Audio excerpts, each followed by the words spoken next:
আসসালামু আলাইকুম। ডিলিজেন্ট স্কুলের পক্ষ থেকে ইলেকট্রিক্যাল সার্কিট অন চ্যাপ্টার 2 এবং পার্ট 2 আলোচনা করব আমরা। এর আগে পার্ট 1 আলোচনা করেছিলাম, ওখানে কিছু বেসিক ছিল বৈদ্যুতিক নেটওয়ার্কের। তো আজকে পার্ট 2 যে ইয়েটা আছে আমাদের ম্যাথ বা কিছু সোর্স রূপান্তর, এগুলো আমরা শিখব। তো আমাদের প্রথম যে কোশ্চেনটা আছে, কারেন্ট সোর্স থেকে ভোল্টেজ সোর্স এবং ভোল্টেজ সোর্স থেকে কারেন্ট সোর্স রূপান্তর। এখন আমাদের প্রথম চিত্রটা দেখতে পাচ্ছ যে এটা হচ্ছে একটা কারেন্ট সোর্স। তো কারেন্ট সোর্স থেকে যখন আমরা ভোল্টেজ সোর্সে যাব, তখন আমাদের মূলত একটা প্যারালালে রেজিস্ট্যান্স থাকবে।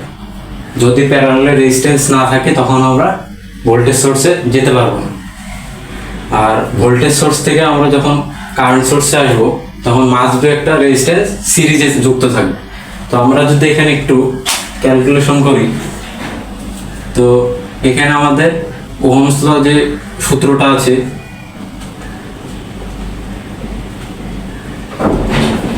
ভি ইকুয়াল আই ইন্টু আর, এই দুইটা যখন আমি যোগ করব, এই দুইটা যখন আমি গুণ করব, তখন আমরা এই যে ভোল্টেজটা পাবো, এই ভোল্টেজে তখন আমরা কনভার্সন হবে।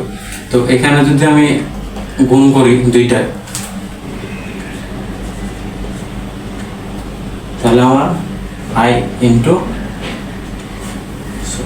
মার্কারের ডিস্টেন্স, আই ইন্টু আর, তাহলে আমরা কি পাচ্ছি এখানে একটা ভোল্টেজে এটা হচ্ছে রূপান্তর পদ্ধতি, মানে এটা আমরা ভোল্টেজ বের করলাম এখান থেকে এইভাবে। এটা হচ্ছে ওহমস ল। আর একটা হচ্ছে সূত্র আমাদের আছে। এবার আমরা যখন ভোল্টেজ সোর্স থেকে কারেন্ট সোর্সে যাব, তখন মাস বি তো আমাদের সিরিজে থাকবে। এটা যদি প্যারালালে থাকে, তখন আমরা কি কনভার্সন করতে পারবো। তো সিরিজে যেহেতু আছে আমাদের, তাহলে আমাদের যে সূত্র আছে ওহমস ল, আই সমান সমান ভি ভাগ আর, আই সমান সমান ভি ভাগ আর। তাহলে আমরা কি এই যে কারেন্ট সোর্সে যেতে পারবো এই সূত্রটার মাধ্যমে, এখান থেকে কারেন্ট সোর্সে রূপান্তর হবে। এইটা হচ্ছে, এবার যখন আমরা এই কারেন্ট সোর্সে আমরা যখন যাব, তখন আমাদের মূলত সার্কিটটা কেমন হবে, এরকম।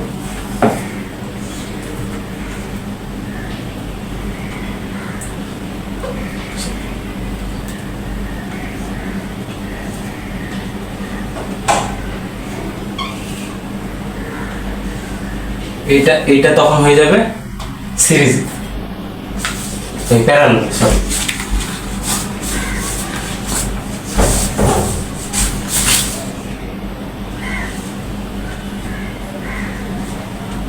এটা হচ্ছে আই, হচ্ছে আর। এটা হচ্ছে আমাদের ব্যাক টু ব্যাক কনভার্সন। এটা হচ্ছে কারেন্ট সোর্স থেকে ভোল্টেজ সোর্স এবং ভোল্টেজ সোর্স থেকে current source, back to back conversion.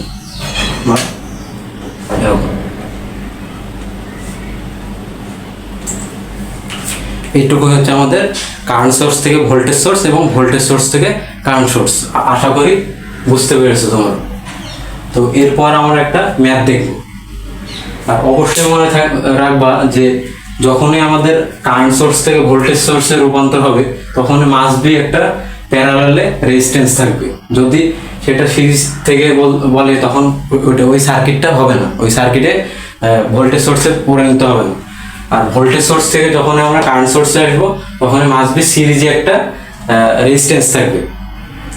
তাহলে এইটা হচ্ছে আমাদের কারেন্ট সোর্স থেকে ভোল্টেজ সোর্স এবং ভোল্টেজ সোর্স থেকে কারেন্ট সোর্স।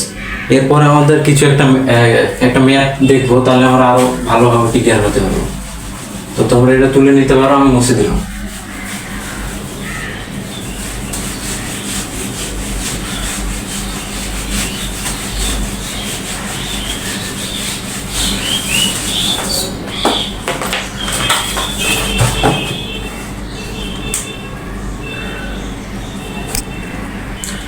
তো আমাদের যে নেক্সট যে ম্যাথটা, এটা হচ্ছে নিচের ভোল্টেজ সোর্সের সমতুল্য কারেন্ট সোর্স তৈরি করতে হবে।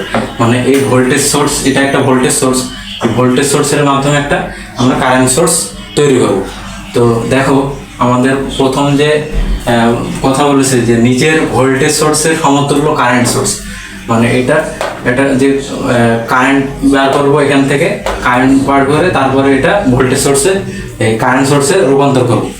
এখন দেখো তাহলে আমরা যদি এখান থেকে কারেন্টটা বের করি, টোটাল মোট কারেন্ট, তাহলে আমরা জানি I ইকুয়াল V ভাগ R। তাহলে আমাদের কত 10 ভোল্ট ডিভাইডেড বাই 2, 5 দুগুণ 10, 5 অ্যাম্পিয়ার। 5 অ্যাম্পিয়ার কারেন্ট পেলাম এখান থেকে। এখন আমাদের এরপর আমরা কি কারেন্ট সোর্সে যাব। যখন আমি কারেন্ট সোর্সে যাব তাহলে আমরা একটা সোর্স তৈরি করি। এটা একটা কারেন্ট সোর্স, এখান থেকে আমরা কি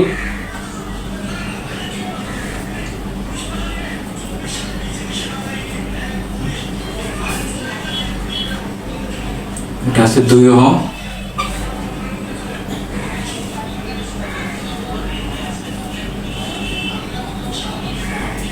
এটা হচ্ছে RL।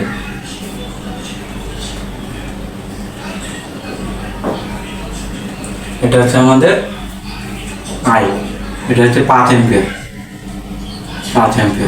কারেন্ট।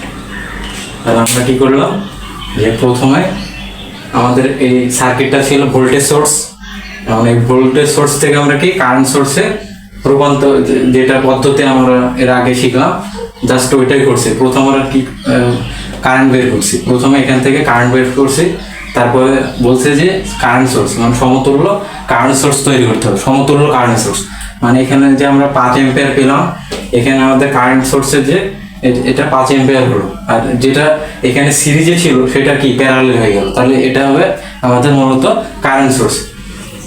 তো এরপরে আরো আমাদের 2টা ম্যাথ আছে, ওইগুলো করলে তোমরা আরো ক্লিয়ার হয়ে যাবে। তো এরপর আর একটা ম্যাথ আমরা পরবর্তী নিয়ে আসছি।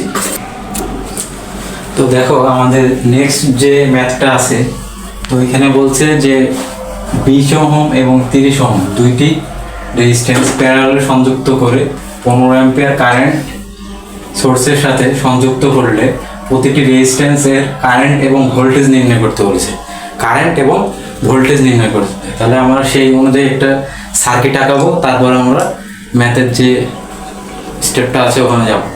তো দেখো আমাদের কি বলেছে 20 ওহম এবং 30 ওহম দুইটি রেজিস্ট্যান্স, তাহলে আমরা প্রথমে একটা রেজিস্ট্যান্স হবে এখানে,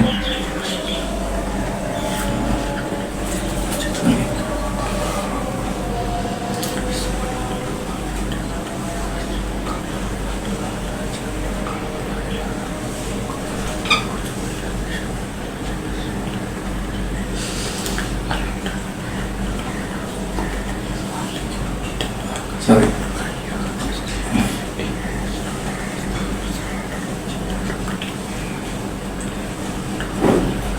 এটা ধরলাম আমি 20 ওহম, এটা ধরলাম আমি 30 ওহম।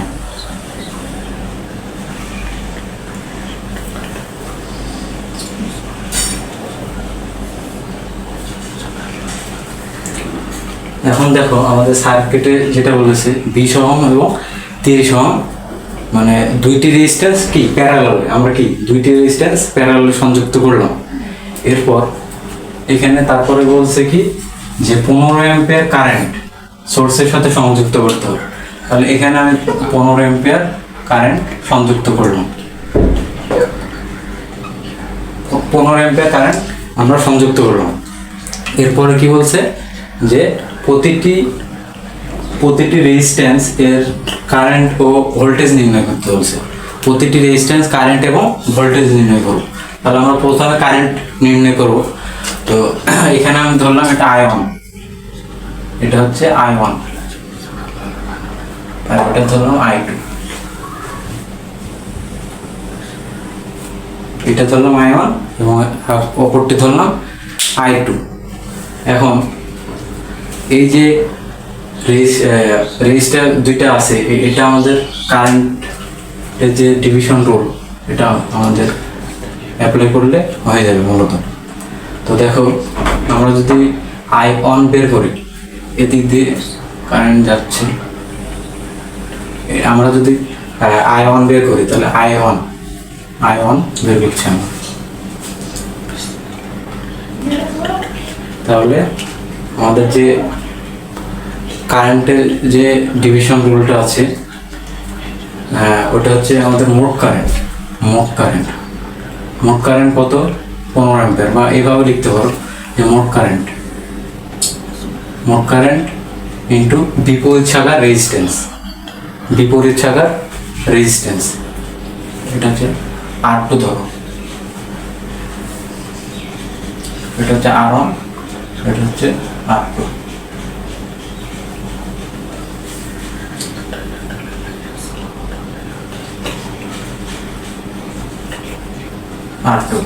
ঠিক আছে, এখন দেখো মোট কারেন্ট ইন্টু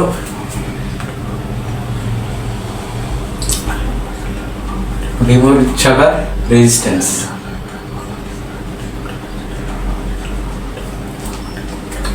মোট কারেন্ট ও বিপরীত শাখার রেজিস্ট্যান্স কি, এর বিপরীত হচ্ছে R2,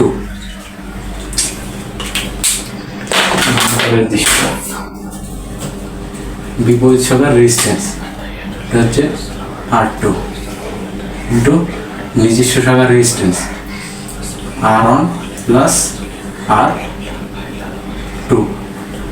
এখন এই মোতাবেক কি, এটা আমরা সূত্রটা প্রয়োগ করলাম, এরপরে আমরা গাণিতিক দিয়ে প্রয়োগ করব। তাহলে এখন আমরা এরপর কি বের করতে হবে, R2 আমরা এইভাবে লিখতে পারি, তাহলে মোট কারেন্ট ইন্টু বিপরীত শাখার রেজিস্ট্যান্স R1 ডিভাইডেড বাই নিজস্ব শাখার রেজিস্ট্যান্স R1 প্লাস R2। এখন আমরা ক্যালকুলেশন করবো, এটাই প্রয়োগ করবো এখানে। তাহলে I1 আবার বের করা যাক, I1 তাহলে মোট কারেন্ট কত আমাদের 15 অ্যাম্পিয়ার ইন্টু R2 কত 30, আর R1 প্লাস R2 মানে 20 যোগ 30, 20 প্লাস 30। এটা যদি আমি ক্যালকুলেশন করি,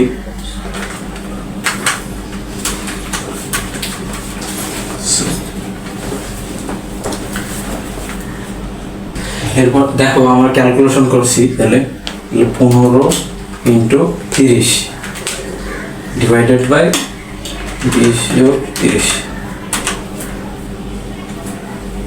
আমাদের আসছে মোট টোটালে 9 অ্যাম্পিয়ার, আমাদের 9 অ্যাম্পিয়ার। এরপর হচ্ছে আমাদের কি বের করতে হবে, I2। তাহলে I2 মোট কারেন্ট কত 15 অ্যাম্পিয়ার ইন্টু বিপরীত শাখার রেজিস্ট্যান্স, তাহলে 20 প্লাস 30।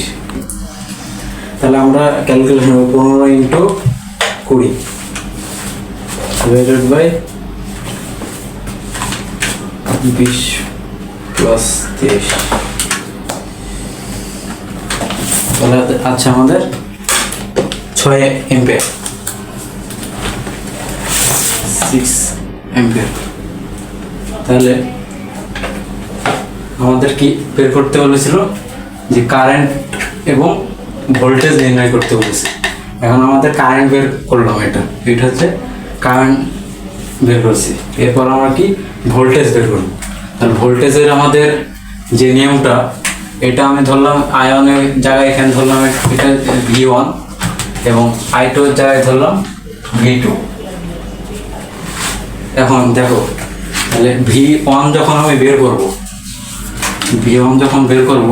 তাহলে আমাদের V1 এর কারেন্ট কত, আমরা জানি কি V সমান I ইন্টু R। তাহলে আমাদের এখানকার যে কারেন্টটা আমি পেয়েছি 9 অ্যাম্পিয়ার, 9 ইন্টু আর কত 20, তাহলে এটা একটা উত্তর আসবে। তাহলে 9 ইন্টু 20 কত হয়, 9 ইন্টু 20, 180। এটা আসছে আমাদের কি 180। আর এটা হচ্ছে V1 আর V2। V2 আমরা যখন বের করব তখন আমাদের V2 এর একই মানে সূত্র।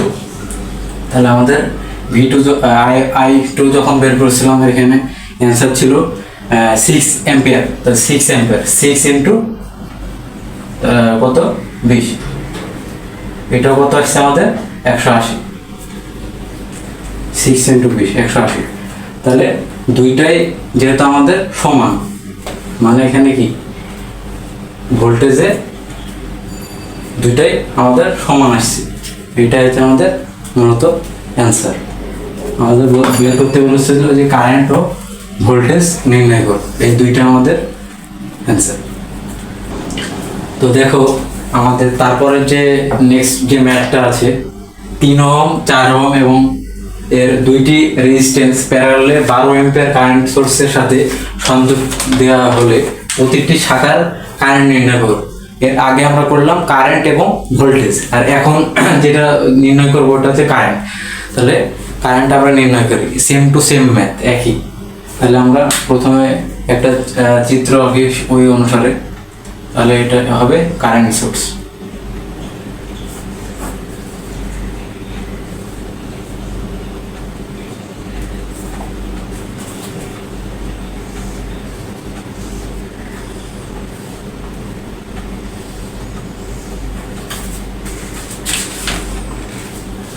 এখানে হচ্ছে 3 অ্যাম্পিয়ার এবং 4 অ্যাম্পিয়ার, 3 অ্যাম্পিয়ার এবং 4 অ্যাম্পিয়ার বলছে। 3 ওহম এবং 4 ওহম, আর কারেন্ট কত 12 3 ওহম এবং 4 ওহম, আর এখানে হচ্ছে 12 অ্যাম্পিয়ার, 12 অ্যাম্পিয়ার কারেন্ট। তাহলে এখন আমাদের কারেন্ট প্রতিটি শাখার, মানে এই শাখার এবং এই শাখার প্রতিটি শাখার কারেন্ট আমাদের নির্ণয় করতে হবে। তাহলে আমাদের যে কারেন্ট ডিভাইডার যে রুলটা আছে সেটা, এইটা ধরে আমি I1, এটা ধরে I1, এটা I1 এবং I2। তাহলে আমি যদি I1 বের করি, I1, তো আমরা যদি I1 বের করি তাহলে আমাদের যে রুলটা আছে, তাহলে মোট কারেন্ট কত একবারে লিখে আর কি। এর আগে এভাবে বুঝাইছি, নেক্সট যে ম্যাথটা করালাম একটু আগে, তো সেম টু সেম ম্যাথ এটা। তাহলে মোট কারেন্ট কত আমাদের 12 অ্যাম্পিয়ার, 12 ইন্টু বিপরীত শাখার রেজিস্ট্যান্স কত 4,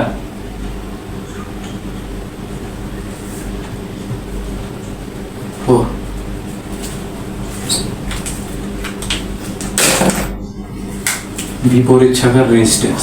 তাহলে 15 অ্যাম্পিয়ার, সরি 12 অ্যাম্পিয়ার, 12 ইন্টু বিপরীত শাখার রেজিস্ট্যান্স, তাহলে কত 4 ডিভাইডেড বাই 3 প্লাস 4। তাহলে আমাদের যদি ক্যালকুলেশন করি এটা 48, আর এখানে 7, তাহলে 48 ডিভাইডেড বাই 7 কত আসছে 6.85 ধরতে হবে, 6.85। এটা হচ্ছে আমাদের I1। এরপর আমরা I2 বের করবো, I2। তাহলে I2 হচ্ছে, তাহলে মোট কারেন্ট কত 12 অ্যাম্পিয়ার ইন্টু বিপরীত শাখার রেজিস্ট্যান্স, মানে আমরা I2 বের করছি। I2 কত বিপরীত শাখার রেজিস্ট্যান্স কত 3 ডিভাইডেড বাই 3 প্লাস 3, মানে নিজস্ব শাখার রেজিস্ট্যান্স ইন্টু আবার বিপরীত শাখার রেজিস্ট্যান্স। তাহলে এটা যদি আমরা ক্যালকুলেশন করি তাহলে 3 × 36 ডিভাইডেড বাই 4, সরি 7, 5.14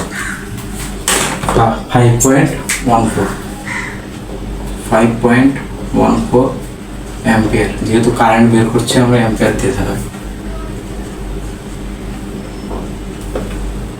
তাহলে এখন আমরা এই দুইটা মান বের করলাম। এটা হচ্ছে আমার এইটুকুই ছিল এই ম্যাথটা, ইজি ম্যাথ।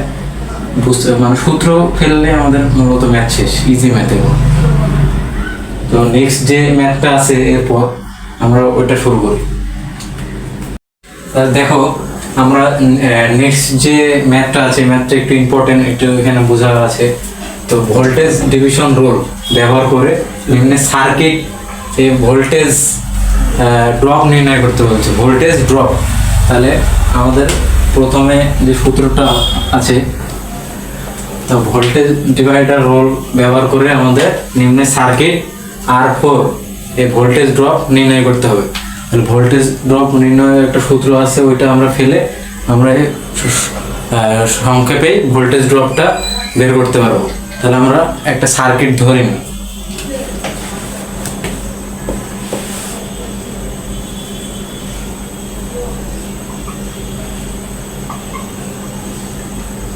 এটা R1 R2 R3,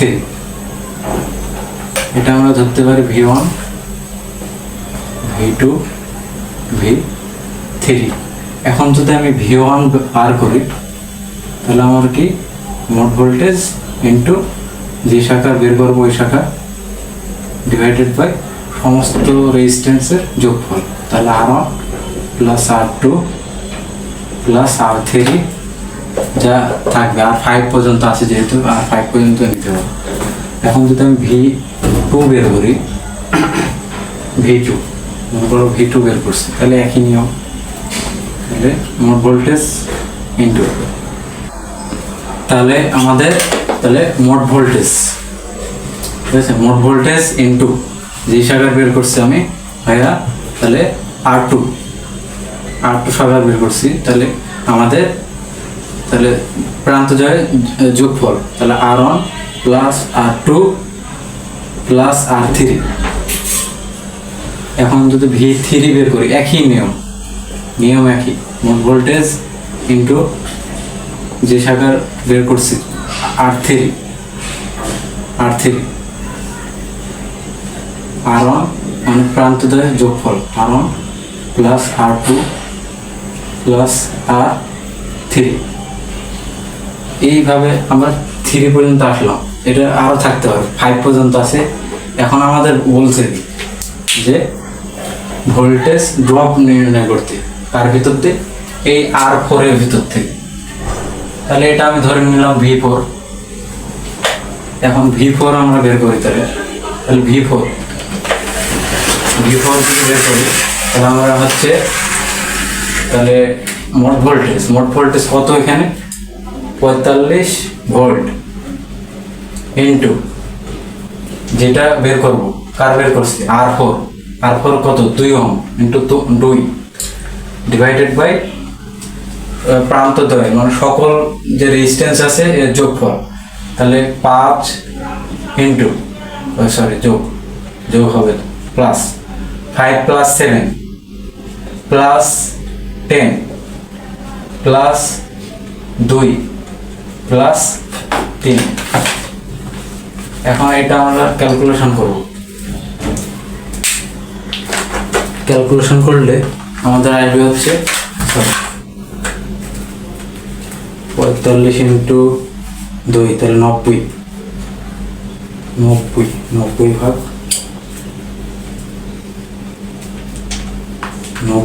ভাগ 5 যোগ 10।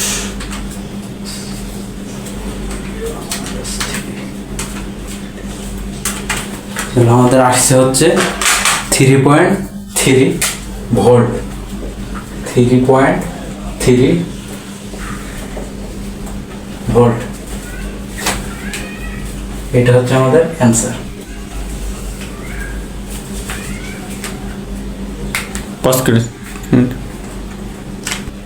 তো দেখছো আমাদের এই পর্যন্ত আমাদের ম্যাথটা ছিল। আমাদের বের করতে বলছিল যে R4 যে রেজিস্ট্যান্স, এটা আমাদের বের করতে বলছে, তো আমরা বের করলাম। এখন ভোল্টেজ ডিভিশন রুলটা ফেলে ইজি ম্যাথ তোমরা দেখতে পারো। আর আমাদের মাইক্রোফোনের সমস্যায় একটু আছে। তো তোমরা হেডফোন বা ইয়ারফোন যেটা ইউজ করো ওটাতে তোমরা দেখতে পারো। তো নেক্সট টাইমে এরকম মানে সমস্যা আর হবে না আশা করা যায়। তো এই পর্যন্তই ছিল মোটামুটি চ্যাপ্টার 2 শেষ। নেক্সট পর্বে আমরা চ্যাপ্টার 3 আনবো ইনশাল্লাহ। কোনো একদিন তোমাদের সাথে আবার দেখা হয়ে যাবে। আসসালামু আলাইকুম।